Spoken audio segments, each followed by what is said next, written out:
നമസ്കാരം. പ്രധാന വാർത്തകൾ. ഗണേഷ് കുമാറും കടന്നപ്പള്ളിയും മന്ത്രിമാർ.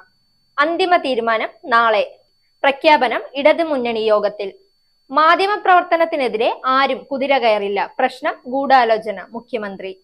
ഓസീസിനെ വിറപ്പിച്ച് ഇന്ത്യൻ വനിതകൾ. വാർത്തകൾ വിശദമായി. ഗണേഷ് കുമാറും കടന്നപ്പള്ളി രാമചന്ദ്രനും മന്ത്രിമാരാകുന്നതിൽ അന്തിമ തീരുമാനം നാളെ. ഇത് സംബന്ധിച്ച് ഇടതുമുന്നണി യോഗത്തിൽ പ്രഖ്യാപനമുണ്ടായേക്കും. സത്യപ്രതിജ്ഞ 29-ന് നടക്കുമെന്നാണ് വിവരം. രണ്ടാം പിണറായി മന്ത്രിസഭയുടെ പുനഃസംഘടന വേഗത്തിൽ വേണമെന്നാവശ്യപ്പെട്ട് കേരള കോൺഗ്രസ് LDF മുന്നണി നേതൃത്വത്തിന് കത്ത് നൽകിയിരുന്നു. നവകേരള സദസ്സിന് മുമ്പ് പുനഃസംഘടന വേണമെന്നായിരുന്നു ആവശ്യം. ഗതാഗത വകുപ്പ് ഗണേഷ് കുമാറിനും തുറമുഖ വകുപ്പ് കടന്നപ്പള്ളി രാമചന്ദ്രനുമാണ് ലഭിക്കുക. നവകേരള സദസ്സിന് ശേഷം ഡിസംബർ അവസാനം മന്ത്രിസഭാ പുനഃസംഘടന നടക്കുമെന്ന് ഇടതുമുന്നണി കൺവീനർ EP ജയരാജൻ അറിയിച്ചിരുന്നു. മാധ്യമപ്രവർത്തകർക്കെതിരായ കേസെടുത്ത സംഭവത്തിൽ പോലീസ് അവരുടെ ജോലിയാണ് ചെയ്യുന്നതെന്ന് മുഖ്യമന്ത്രി പിണറായി വിജയൻ. പോലീസ് തെളിവിന്റെ അടിസ്ഥാനത്തിലാണ് നടപടിയെടുത്തത്. നിങ്ങൾക്ക് ചോദ്യം ചെയ്യണമെങ്കിൽ ചോദ്യം ചെയ്യാം. ഇതിൽ നിങ്ങൾക്ക് തെളിവുണ്ടെങ്കിൽ സമർപ്പിക്കാം.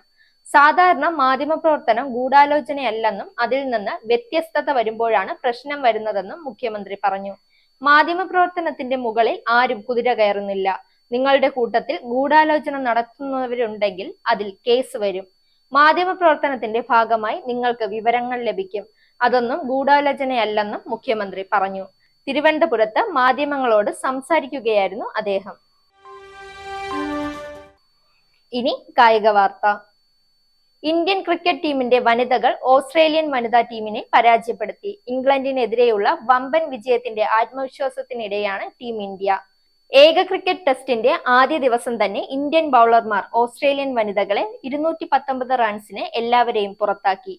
ഇന്ത്യൻ ടീം ഒരു വിക്കറ്റ് നഷ്ടത്തിൽ മറുപടി ബാറ്റിംഗിൽ 98 റൺസ് എടുക്കുകയും ചെയ്തു. വാർത്തകൾ അവസാനിക്കുന്നു. നേരിന്റെ വാർത്തകൾ നിങ്ങളുടെ വിരൽത്തുമ്പിൽ എത്താനായി സാക് ന്യൂസ് ചാനൽ സബ്സ്ക്രൈബ് ചെയ്തും ഷെയർ ചെയ്തും ഒരു ശരിയായ മാധ്യമ നിലപാടിനൊപ്പം നിൽക്കാൻ ഞങ്ങൾ നിങ്ങളെ ക്ഷണിക്കുന്നു.